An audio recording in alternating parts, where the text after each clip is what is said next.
Hi, welcome back to Gardening at Home with Liz.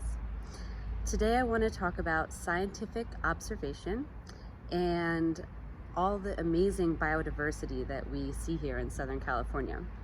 So one of my favorite things about working outside is that I see so many different kinds of insects and birds and snakes and lizards and little creatures. It's very cool. So I always keep with me a few observational tools, usually binoculars, and for magnification, I use this little bug box. You put the bug inside, close the lid, and you can observe it through the magnifying glass.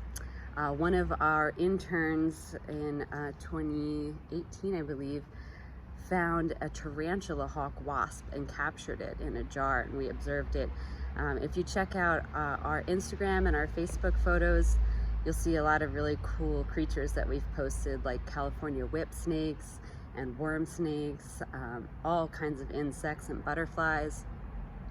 The other day we saw a hawk fly over the garden that had a fish in its talons that it had scooped out of the Peck Park Reservoir. That was pretty cool. So I challenge you, while you're outside and getting your vitamin D, to observe nature and see as many cool species as you can.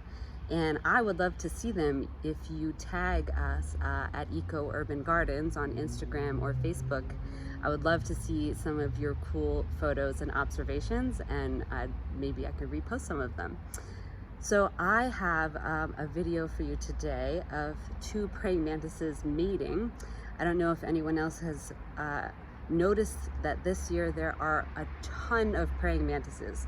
It's like the population just exploded. I found one climbing on my head at Rosemead High School the other day, and they're pretty big, so sometimes that's freaky. So I was curious because I know that praying mantises often eat their mates while they're mating. The female typically eats the male.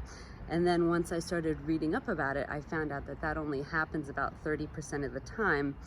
So I observed them for the 6 hours I was landscaping to see if I could capture that on film. But unfortunately, they did not do that. They just sat still for like over 6 hours until I finally had to leave. But I hope you'll enjoy this short video of them, and check out our social media pages to see more cool videos and photos of the crazy insects and snakes and lizards that I find all the time.